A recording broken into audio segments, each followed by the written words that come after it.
Ada kemungkinan sobat bukan partai politik mengajukan pertanyaan, mengapa pribadi seperti Profesor Ikrar Nusa Bakti, Rocky Gerung, Pipirti Susanti, Refli Harun, dan yang lain-lain tetap bersikukuh, tetap percaya diri bahwa sekalipun atau meskipun ya OCCRP sudah menyatakan bahwa mereka tidak punya bukti terkait dengan tuduhan bahwa Pak Jokowi selaku orang yang terkejam, terkorup selama menjadi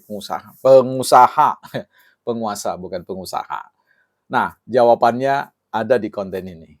Selamat datang teman-teman di channel Bukan Partai Politik, ruang publik sekolahnya publik, bukan sekolahnya partai, tempat di mana kita di sini adalah dosen sekaligus mahasiswa bagi diri kita sendiri. Karena itu, teman-teman yang membangun komentar di sini, pastikan teman-teman memosisikan diri bukan hanya sebagai seorang pembelajar, tapi sebagai seorang pengajar yang berbagi kebaikan, ya membangun kemampuan berargumentasi di atas nalar yang sehat, bukan berdasarkan teriakan-teriakan, makian, apalagi pendekatan yang sangat emosional. Don't raise our voice, emotion but argument.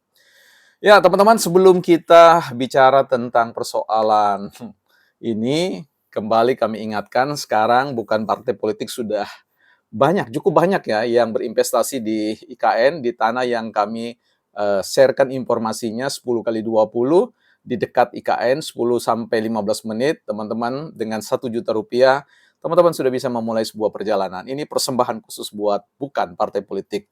Ada yang katakan, oh ternyata bukan partai politik adalah makelar tanah juga ya.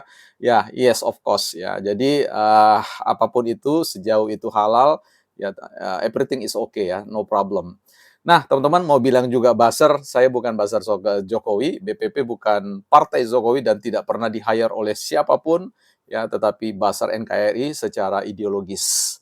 Kembali kepada persoalan mengapa, ya, mengapa kemudian orang-orang seperti profesor kita ini, tentu saya tidak bicara tentang secara general bagi semua guru besar ya, tetapi buat orang-orang yang tampil dalam ruang media sosial yang memang berkontra atau berhadapan-hadapan dengan Pak Jokowi dan yang lain-lain ya. Ini butuh penjelasan bagaimanapun juga sebuah fenomena sosial atau realitas sosial selalu membutuhkan apa yang disebut bukan sebatas deskripsi ya, penggambaran tetapi eksplanasi untuk menjawab hukum kausalitas, hukum sebab akibat, mengapa sebuah peristiwa seperti ini dan dicarikan ada penjelasannya. Nah, kita akan menjelaskan ini mengapa saya juga secara pribadi cukup heran ya, kenapa kemudian ketika seorang guru besar atau seorang akademisi itu, apalagi seorang yang mengatakan diri sebagai seorang yang diagung-agungkan, dielukan sebagai seorang filsuf, tetapi cara berpikirnya kok jauh dari kefilsufan ya, strategi atau metodologi berfilsafat yang selama ini mereka juga yang ngajarin kita ya. Jadi kita coba mengajukan pertanyaan kembali kepada mereka. Tetapi ketika pertanyaan itu saya ajukan dalam konteks perenungan personal, maka ada jawabannya ya. Dan jawaban hari ini kita bagikan di ruang khusus bukan partai politik. Jawaban itu ada di buku ini teman-teman ya. Nah, saya coba cek-cek buku, buka-buka satu-satu untuk kembali melihat sebuah perjalanan di mana buku ini dibaca. Ditulis oleh seorang David Epstein ya. Ini salah satu masuk dalam kategori New York Times bestseller ya. Jadi bukan ini sebuah buku pilihan ya. Ini enaknya teman-teman kalau beli buku ya sudah disortir terlebih dahulu oleh pihak-pihak yang expert, yang ahli di bidangnya dan direkomendasikan kepada kita dan ketika kita membaca, aha baru kita paham bahwa dunia itu bekerja seperti ini.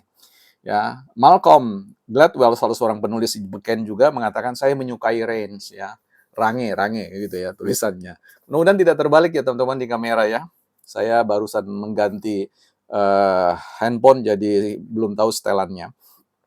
Mengapa menguasai beragam bidang bisa membuat kita unggul di dunia yang mengedepankan kekhususan bidang? Nah, ini sebuah proses pembalikan ya. Kalau orang bicara tentang spesialisasi, ini bicara tentang generalisasi. Sehingga saya harus mengatakan bahwa baik yang spesialis maupun yang generalis, dua-duanya dapat survive, dapat hidup dan mencapai impian mereka. Kita buka langsung ya di 264. Teman-teman bisa baca di buku di ini terbitan Gramedia ya. Saya tidak sedang mengendorse Gramedia, bukan di-hire oleh Gramedia, tetapi saya kira saya perlu juga mengiklankan itu dalam artian rasa terima kasih bukan partai politik terkait dengan semua buku-buku yang diterbitkan oleh Gramedia oleh penerbit-penerbit lainnya yang turut membangun konstruksi berpikir dari admin bukan partai politik. Di bagian ini teman-teman menarik ya. Di sini ada kata-kata seperti ini.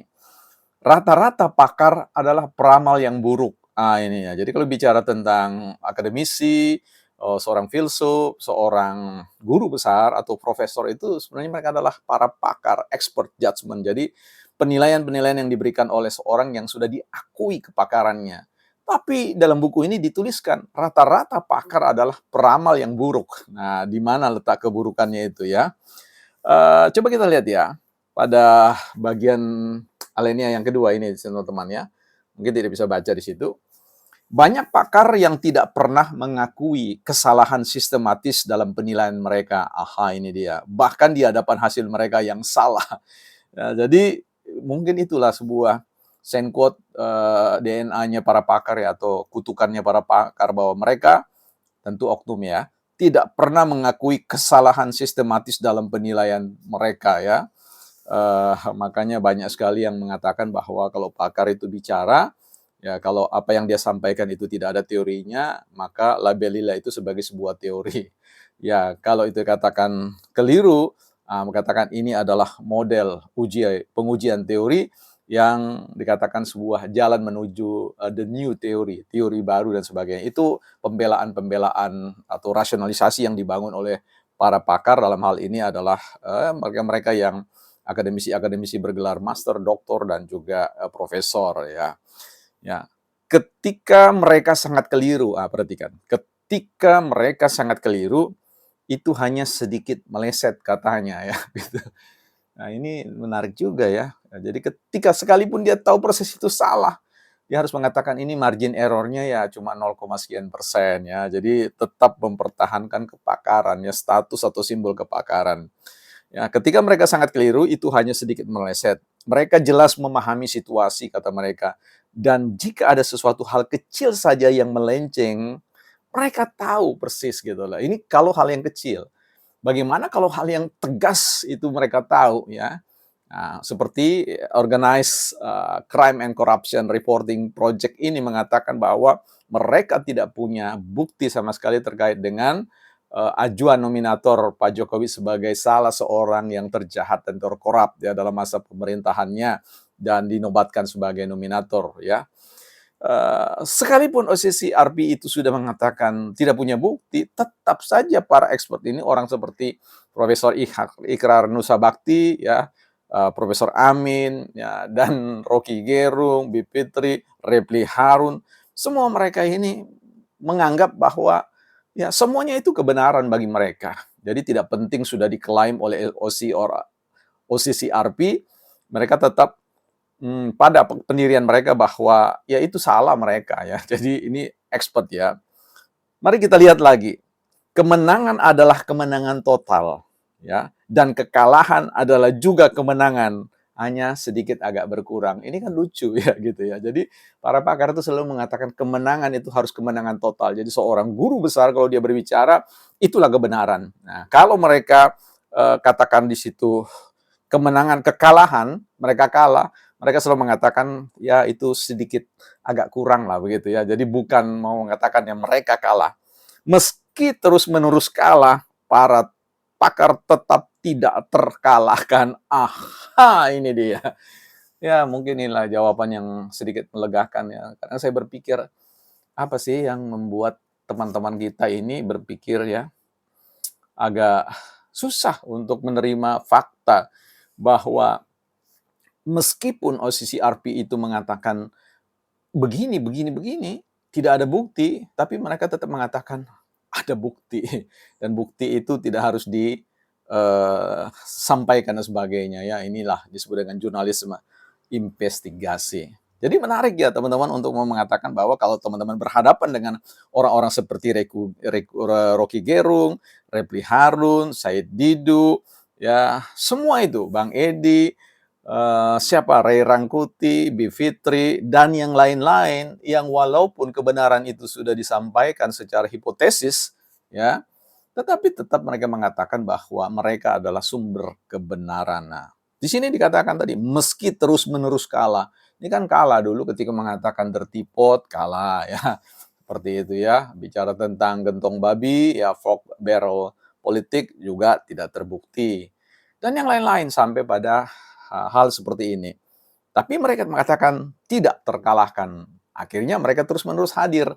Hadir memproduksi konten-konten yang dalam perspektif redundansi, pengulangan-pengulangan bisa menciptakan sebuah kebenaran. Ya, itu mengatakan bahwa kebenaran yang palsu itu kalau terus-menerus diulang-ulang akan menjadi sebuah kebenaran dalam sistem alam bawah sadar orang-orang yang tidak mempunyai proteksi, perlindungan terkait dengan hal-hal yang demikian. Nah, semakin besar kemungkinan ramalan para pakar dimunculkan di halaman utama dan televisi, semakin besar pula kemungkinan bahwa ramalan itu selalu salah. Jadi, apa yang dilakukan oleh Profesor Ikrar Nusabakti, Rocky Gerung, Repli Harun, Bipitri, Ray Rangkuti, semua mereka juga termasuk Pak Hasto dan yang lain-lain yang terus-menerus menyerang Pak Jokowi, itu ya selalu ya ramalan itu keliru ya. Tafsiran-tafsiran mereka yang 99,9% itu sangat mungkin salah ya, seperti itu.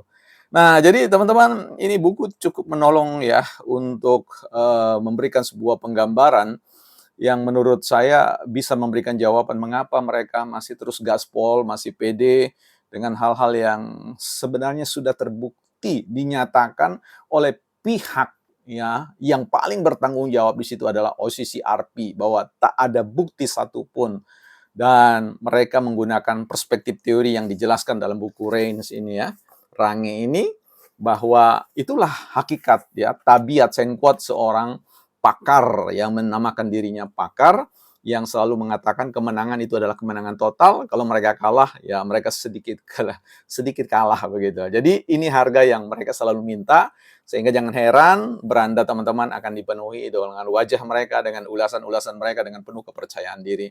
Tapi jangan khawatir ya, kebenaran itu selalu punya caranya sendiri untuk memunculkan diri, memperkenalkan dirinya dengan cara yang soft, dengan cara yang satu kali dia memunculkan diri, tak ada orang yang bisa mengelak. Kecuali jenis orang-orang yang baru saja kita ceritakan dalam buku ini. Bukan partai politik.